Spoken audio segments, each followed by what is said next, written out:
السلام عليكم ورحمة الله وبركاته. الحمد لله رب العالمين والصلاة والسلام على أشرف الأنبياء والمرسلين وعلى آله وصحبه أجمعين. أما بعد. Hadirin jemaah sekalian, malam ini kita melanjutkan membaca tafsir Al-Quran di surat Fatir. Sebelumnya kita sudah menyelesaikan sampai ayat 10. Kemudian malam ini kita akan membacakan ayat 11 dari surat Fatir. A'udzu billahi minasyaitonir rajim. Wallahu khalaqakum min turab.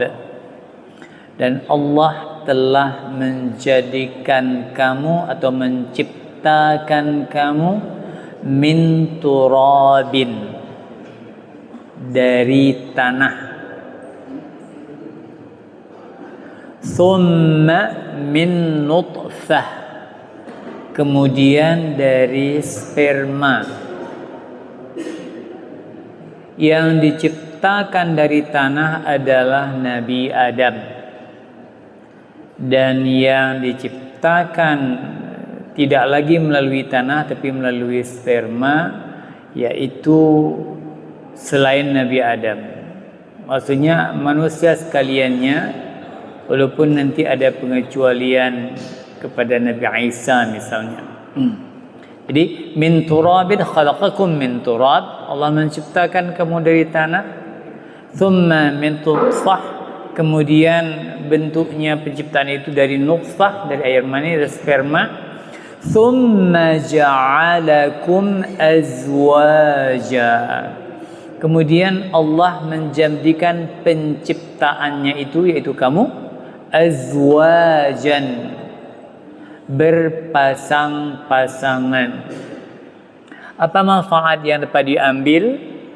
Bahwa kita itu sebagai ilmu,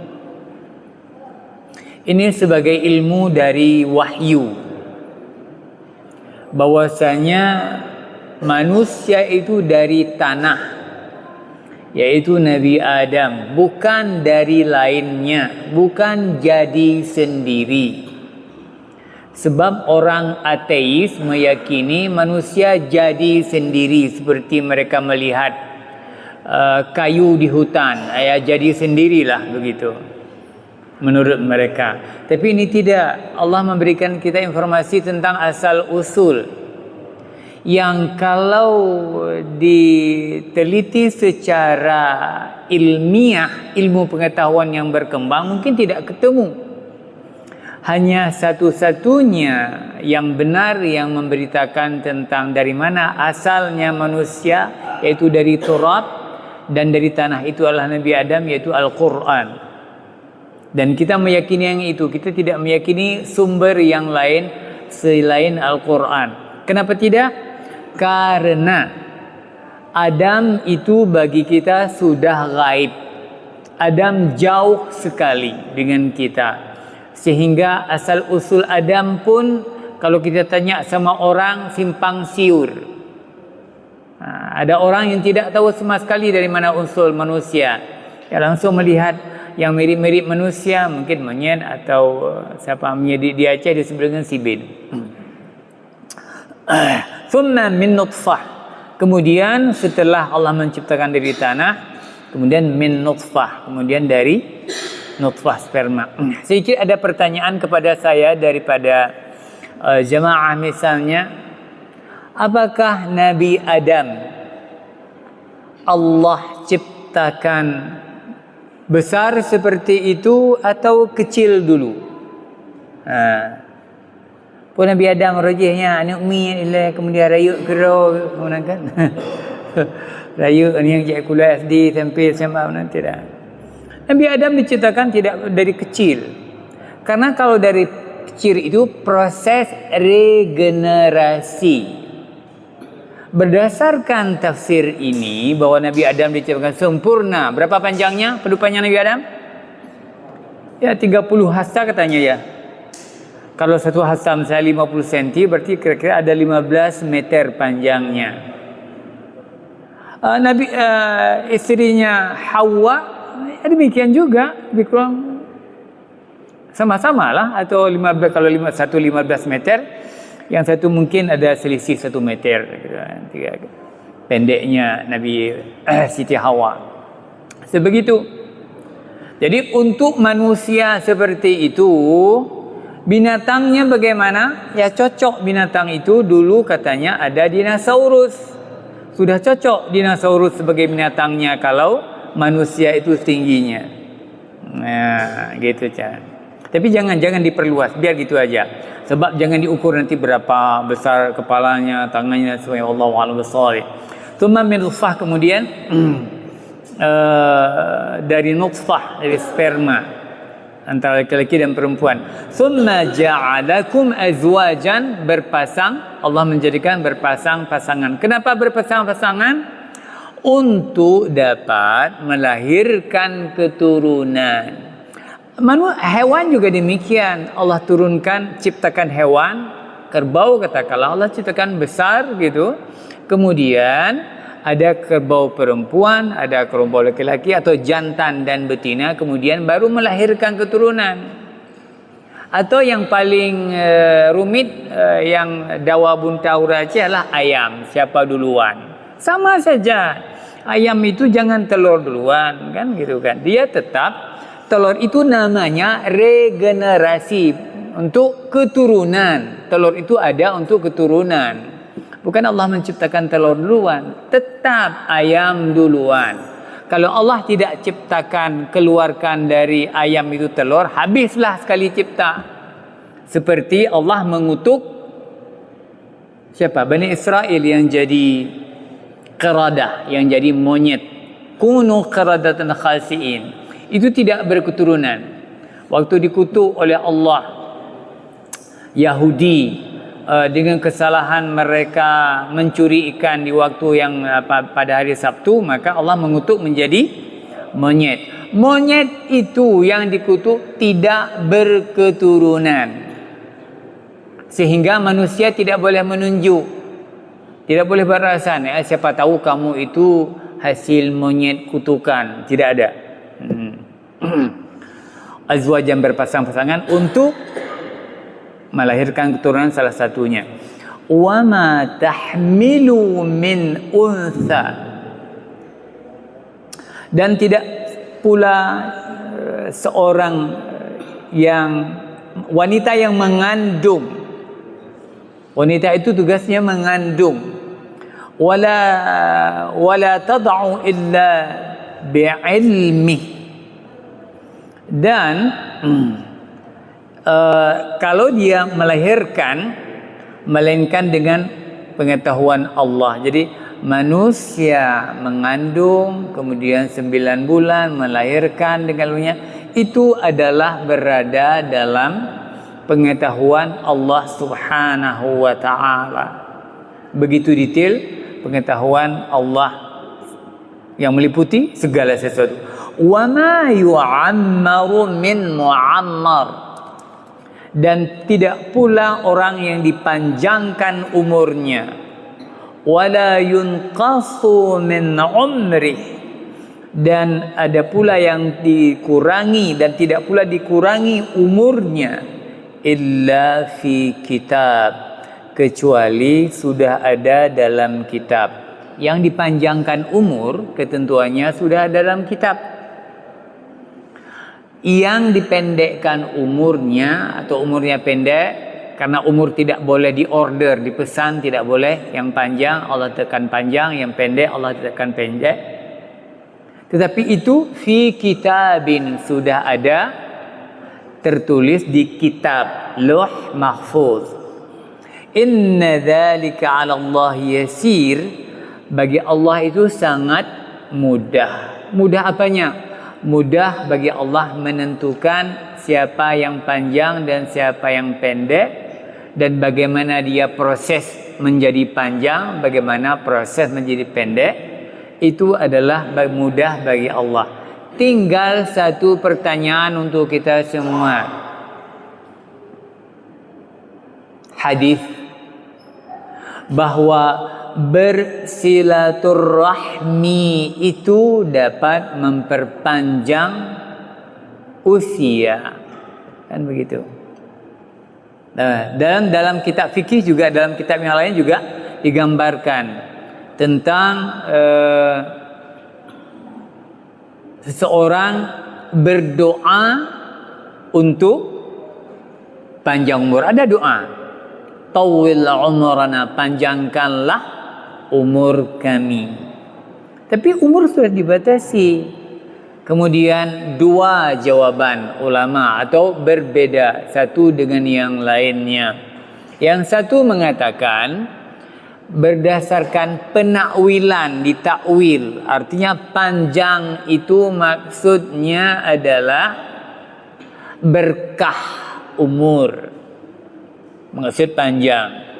Seseorang seperti Imam Nawawi, kalau tidak salah Imam Nawawi itu 45 tahun usianya, dan Imam Syafi'i 55 tahun usianya. Tapi kedua orang ini sejak dari masa beliau sampai sekarang terus orang membaca karya beliau.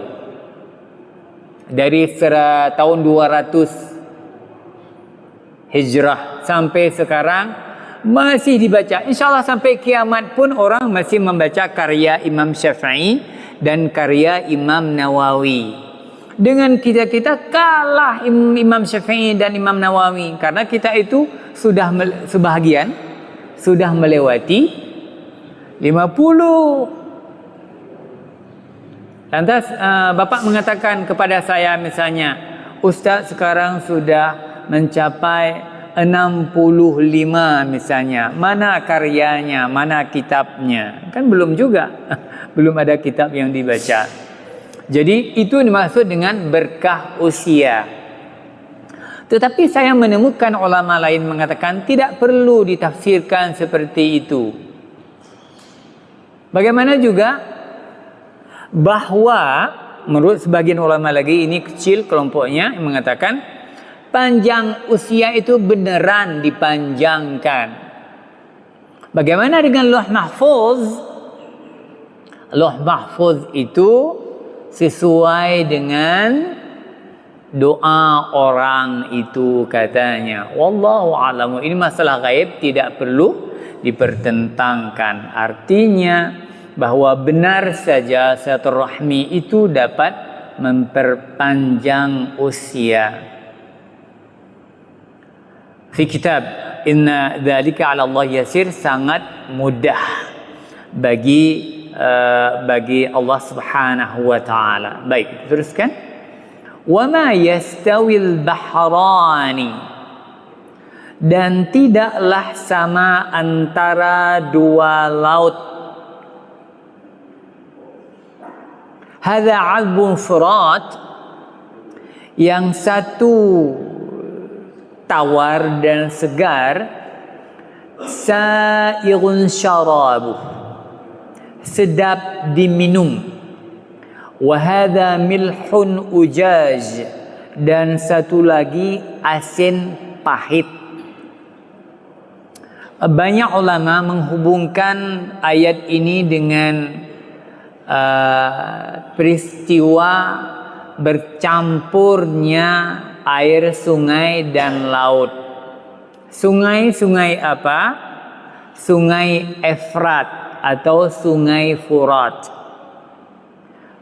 Ada dua sungai yang dari Turki, pegunungan Turki, mengalir ke selatan, melewati Suriah, langsung ke Irak, karena Turki di sana, ke Suriah, ke Irak, muaranya di Teluk Parsi, negara Teluk, di Teluk itu.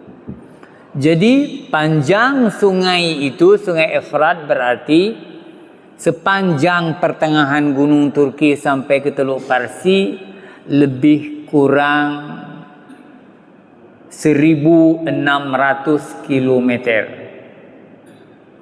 Dan di samping itu ada lagi sepasang, maksudnya ada satu lagi sungai yang bernama Sungai Tigris atau Dajlah. Jadi ada dua sungai. Dua sungai itu menyatu di muaranya. Nanti mereka mengalir ke laut.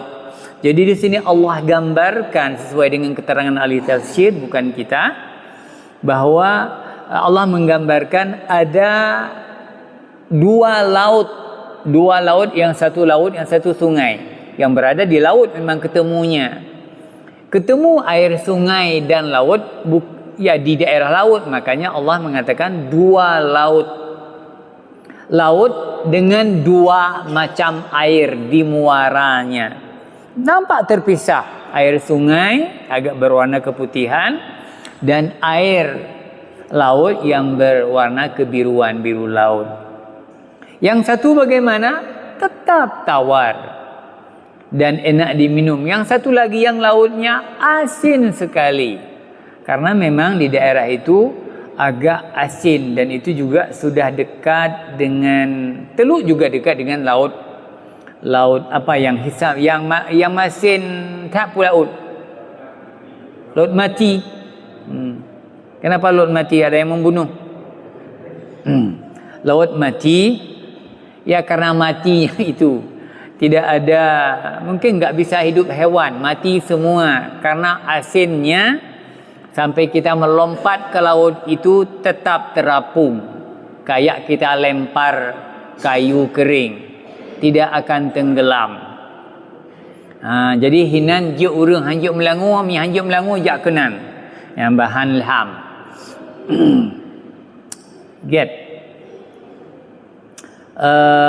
Tapi kemudian waktu saya membaca tafsir, ini adalah suatu perumpamaan, karena di awal kalimat la yastawi, tidak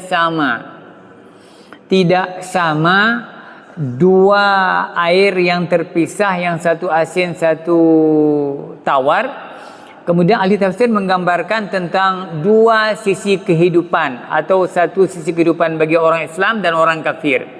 Orang Islam itu diibaratkan dengan air sungai yang lezat, yang segar, dan kehidupan orang kafir itu digambarkan dengan laut yang asin pahit,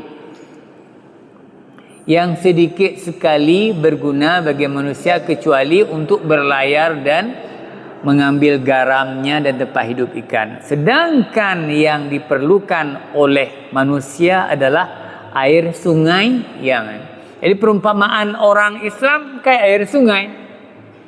Segalanya kita memakai air seperti air sungai. Dan orang kafir itu bagaikan air laut yang pahit. Sedikit sekali gunanya. Tak bisa. Baik, kita teruskan. Wa min kullin ta'kuluna lahman tariyya. Wa min kullin, dan dari masing-masing laut itu kamu dapat memakan lahman tariyan, daging segar. Apa daging segar? Daging ikan. Di laut ada daging segar ikan laut, dan di sungai ada ikan yang segar, ikan sungai. Berbeda. Ikan laut dan ikan sungai tidak boleh tukar menukar tempat. Yang di laut selalu, di sungai selalu. Ada air tawar, ikan air tawar di sana terus menerus, dan ikan air asin di sana. Jadi kita nggak bisa di dalam kolam air tawar, misalnya kita berternak ikan tongkol, tidak bisa. Hanjir engkau bilih, hanjir haudip. Dan begitu juga di laut, nggak boleh ternak ikan lele, nggak bisa. Karena memang masing-masing ada dunianya, ada alamnya. Tastakhrijuna hilyatan talbasunaha, dari laut atau dari sungai, tastakhrijuna, kamu mengeluarkan, hilyah, perhiasan, talbasunaha, yang kamu dapat memakainya. Di laut dan di sungai ada orang mengambil perhiasan. Apa perhiasan? Ya, emas ada dalam laut, logam ada di laut, juga di dasar sungai. Apalagi dalam tanda-tanda kiamat itu mengeringnya sungai yang sedang kita bicarakan yaitu sungai Efrat. Benar saja bahwa debit air sungai Efrat sekarang itu adalah menurun sampai, bahkan ada orang yang mengatakan sesuai dengan ayat ini nanti akan nampak emas di dasar sungai dan orang akan berbondong-bondong mengambil emas di dasar sungai, sebab dalam ayat ada disebut hilyah, perhiasan, talbasunaha, yang kamu pakai, wa taral fulka fihi mawakhir, dan kamu melihat kapal-kapal berlayar membelah laut dan juga sungai, seperti terusan Suez. Terusan Suez itu adalah sungai yang digali yang menghubungkan Laut Merah dengan Laut Tengah. Dan orang Mesir kaya, kekayaan orang Mesir di mana? Salah satunya yaitu dari sewa, dari kutipan bagi setiap kapal yang lewat di terusan Suez. Baik. Mawakhira litabtaghu min fadli, kapal yang berlayar di laut atau di sungai untuk mencari karunia-Nya. Apa karunia Allah?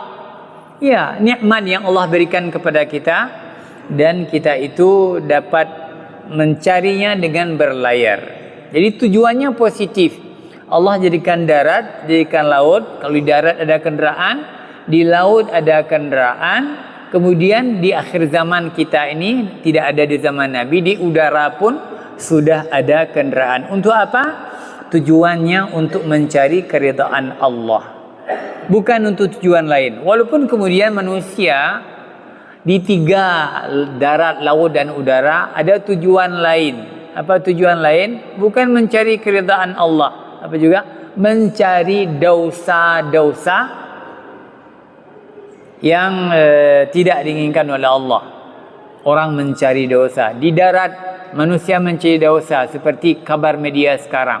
Di laut juga mencari dosa dengan merampas harta orang lain di laut. Seperti dosa di laut mana? Kita mencuri juga. Di laut banyak pencurian, mencuri ikan orang. Cuma kalau saya membaca media, ya apa boleh buat, sudah kehendak demikian. Karena ada orang-orang dari Cina katanya menangkap ikan sampai ke wilayah Indonesia. Apa katanya? Tidak bertentangan. Kata orang-orang Indonesia itu tidak bertentangan, karena mereka tidak menangkap ikan kita. Mereka hanya menangkap ikan mereka yang lari ke kita, katanya. Itu kata pejabat katanya. Enggak apa-apa itu orang-orang Cina menangkap ikan di laut kita, karena mereka tidak menangkap ikan kita. Ikan diburu ikan di sana, lari kita ditangkap di sini. Bagus sekali, alhamdulillah. Kita mempunyai orang-orang yang bagus. Apabila ada kejadian-kejadian, mampu dibahasakan dengan bahasa yang sangat halus sekali. Halus. Kayu-kayu kemudian jatuh, itu adalah ditebang oleh banjir.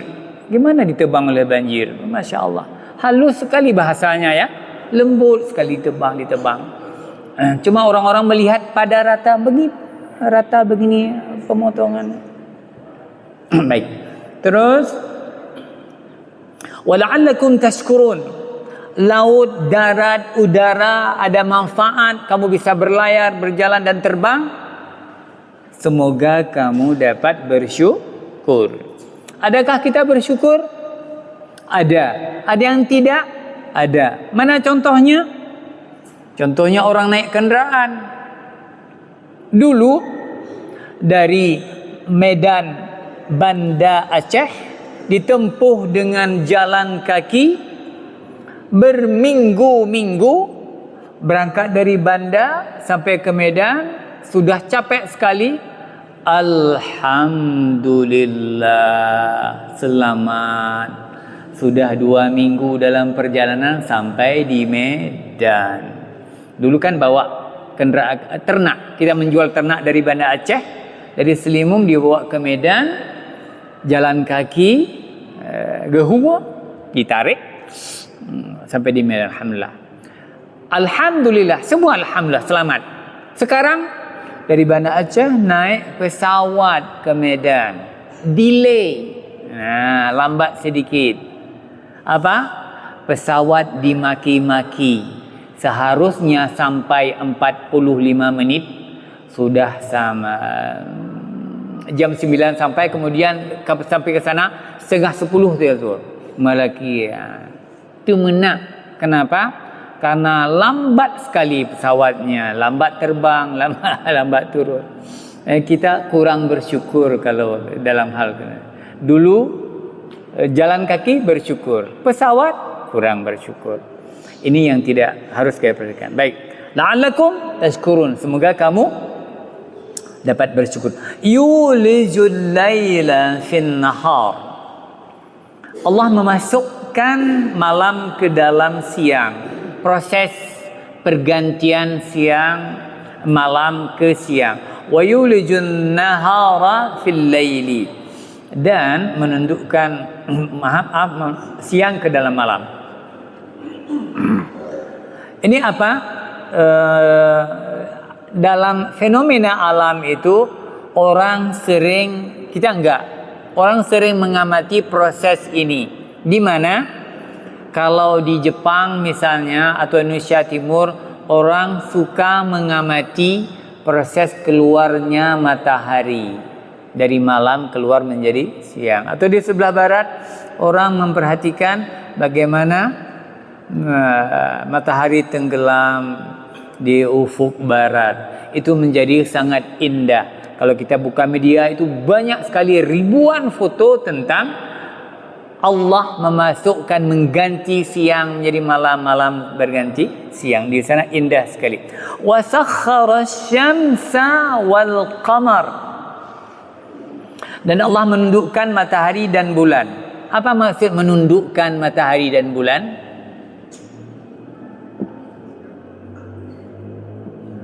Ya, sesuatu yang Allah tundukkan dari makhluk itu kita mengambil manfaat banyak. Itu ditundukkan. Pengertian ditundukkan itu adalah tunduk, benda itu tunduk kepada kita dalam memberi manfaat.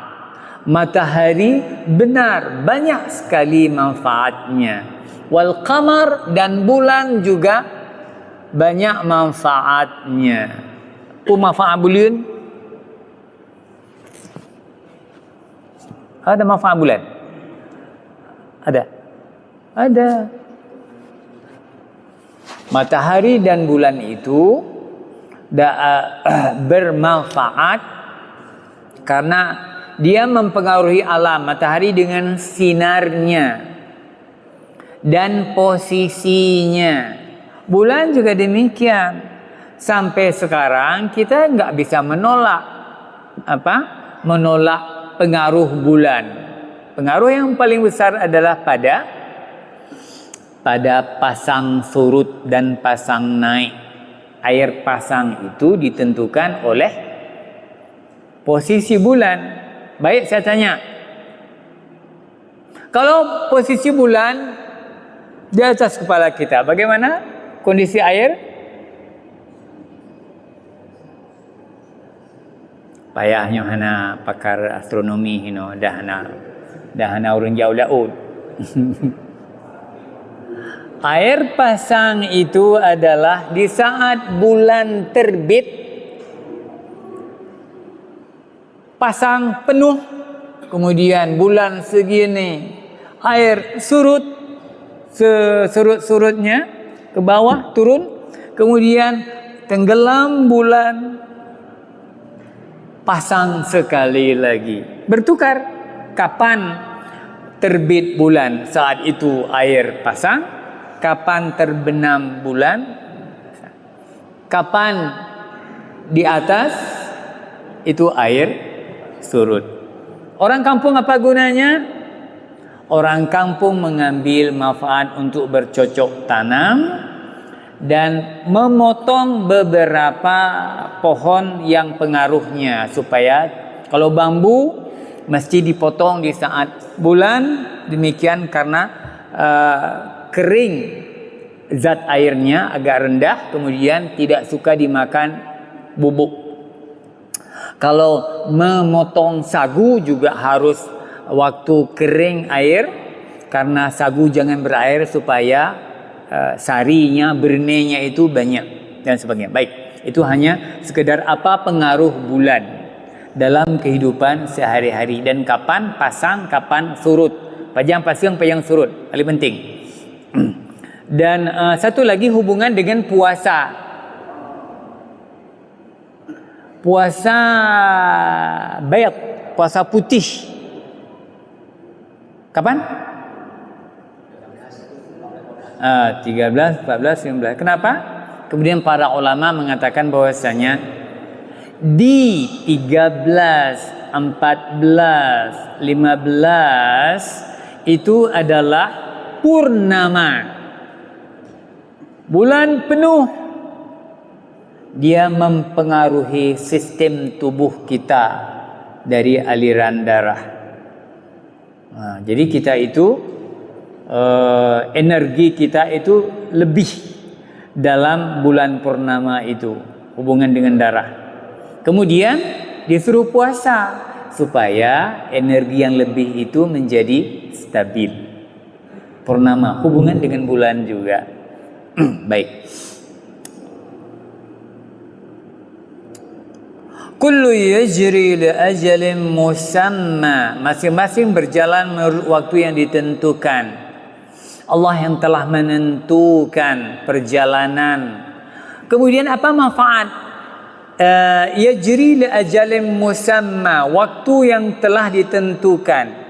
Perjalanan bulan, perjalanan matahari sudah ditentukan, maksudnya berjalan secara konstan, berjalan secara teratur, kontinu, tidak pernah sekali lambat, sekali cepat, atau beberapa kali nanti dia capek, gitu, enggak ada. Sehingga orang bisa menghitung hari, menghitung jam. Maka jam itu berguna. Kenapa bisa kita berguna jam? Karena perjalanannya stabil. Kalau tidak stabil perjalanannya, enggak perlu jam. Itanya uro kap pohnam mata uro mata tupat bidang. Sebab tak sesuai dengan jam. Jam jalan sendiri konstan, kemudian di konstan jam, kemudian matahari, begitulah. Enggak tentu jalannya. Jadi maka Allah katakan yajri li ajalin musamma, waktu yang telah ditentukan, sehingga bisa berlaku hisab dan juga bisa berlaku ru'yah. Dzalikumullahu rabbukum lahul mulku, demikian itulah Allah Tuhanmu, rabbukum, lahul mulku, baginya adalah seluruh kepunyaannya, seluruh kerajaan. Ada kata rabbukum, rabbukum.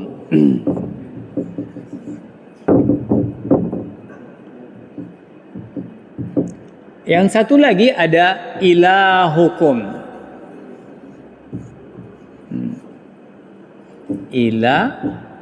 Ila boleh, karena udah ada ya ni, ilahukum.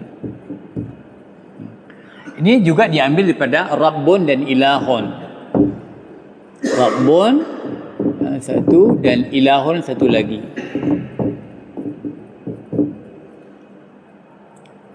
Kenapa disebut Rabbukum bukan Ilahukum? Karena ayat-ayat ini sedang menceritakan tentang kejadian-kejadian, tentang alam yang Allah ciptakan. Jadi kalau berhubungan dengan penciptaan, itu kita panggil Allah itu sebagai Rabb, sebagai pengatur, sebagai pemilik. Sedangkan kalau Ilahun, itu Allah sebagai yang disembah. Kalau kita ingin tempatkan posisi Allah sebagai zat yang disembah, maka kita sebut ilahi. Ya. Tapi Allah sebagai pencipta, pemilik, pemelihara, pengatur, Rabbi. Ya.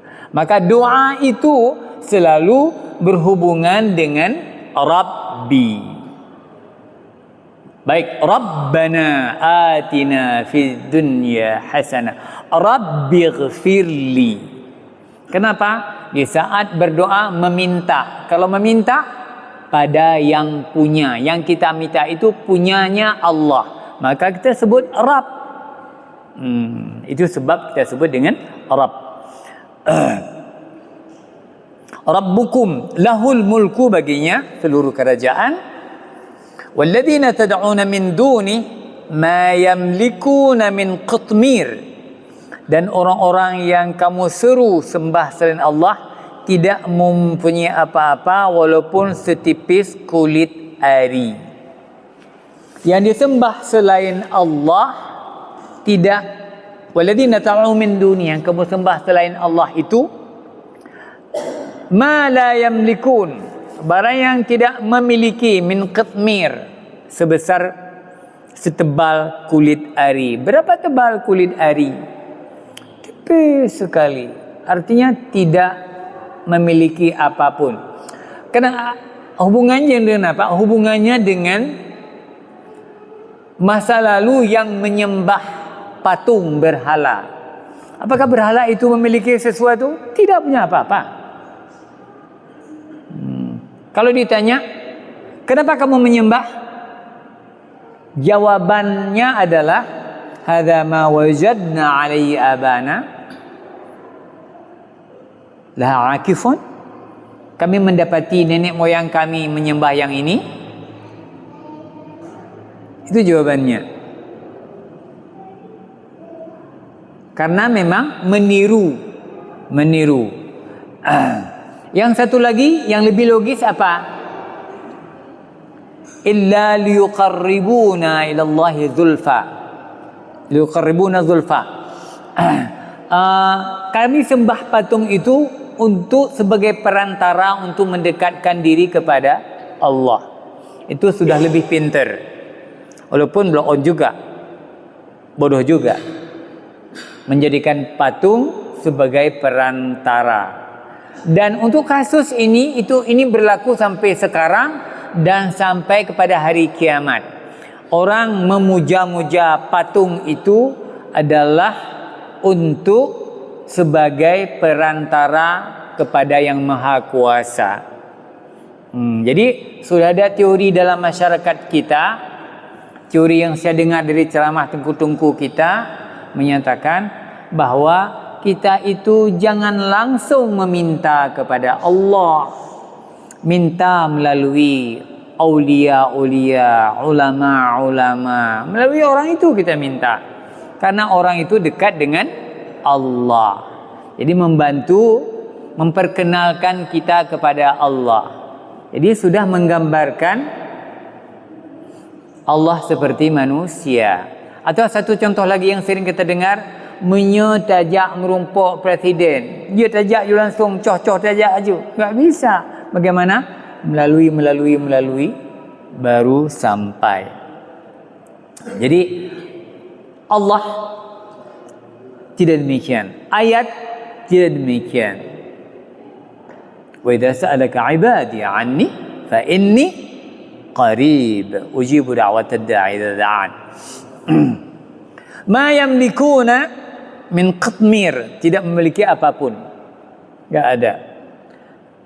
Tapi walaupun demikian manusia tetap membutuhkan perantara itu. Seperti pertemuan yang lalu saya sebutkan bahwasanya beberapa orang di negeri tetangga, di negeri kita itu adalah asal kalau ingin mencapai sesuatu tetap mendekati dukun. Saya ingin naik sebagai jabatan ke dukun dulu. Dukun akan mengabulkan. Itu gampang. Kalau kamu menjadi DPR, kamu ingin menjadi bupati, gubernur dan sebagainya, dia bisa menjamin. Pertanyaan saya, kan sudah ada dan itu syirik.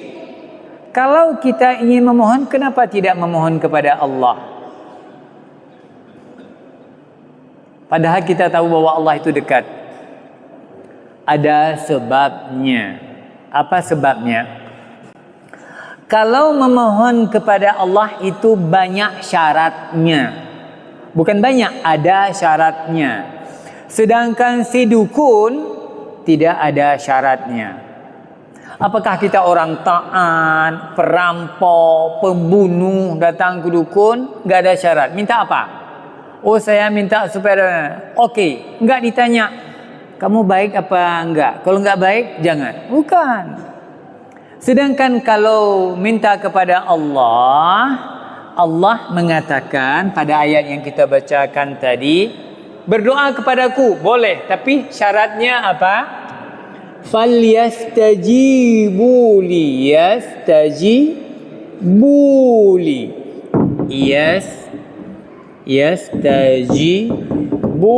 li.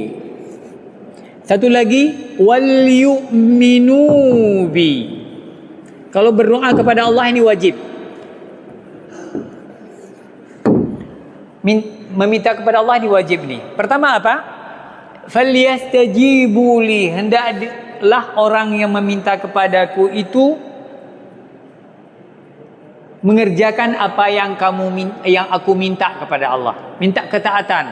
Hendaklah dia menjawab permintaanku. Yastajibu ini menjawab, melaksanakan seluruh perintah. Itu syarat. Enggak boleh, enggak salat, enggak puasa minta, enggak boleh. Enggak dikabulkan. Wal yu'minu bi, menyempurnakan iman. Iman dan amal saleh baru bisa berdoa. Sedangkan kita orang yang tidak seperti itu, bagaimana kita minta? Supaya instan, dukun. Instan. Kapan saya bisa ini? InsyaAllah dekat sekali. Kan? Kapan penentuannya? Penentuannya bulan depan, ya. Bulan depan udah. Anda akan mendapat syarat bayar sekian. Itu aja.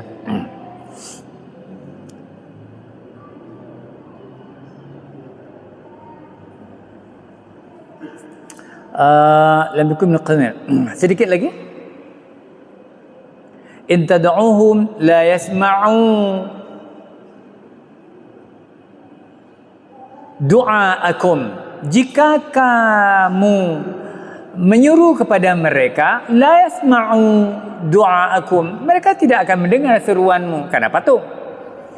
Walau sami'u mastajabu lakum. Dan kalau mereka mendengar, mereka tidak dapat memperkenankan permintaanmu. Kalau memang benda itu mendengar, bisa saja makhluk Allah itu mendengar, tapi tidak bisa memberikan respon atau menjawab. Wa yaumal qiyamati yakfuruna bisyirkikum. Dan pada hari kiamat, yakfuruna bisyirkikum, mereka akan mengingkari kesyirikanmu. Apa maksudnya? Jika kita mempersekutukan sesuatu, termasuk mengangkat jin sebagai penolong kita, pada hari kiamat jin itu akan menolak. akan memisahkan diri, enggak mau bekerja sama. Wala yunabbi'uka mithlu khabir.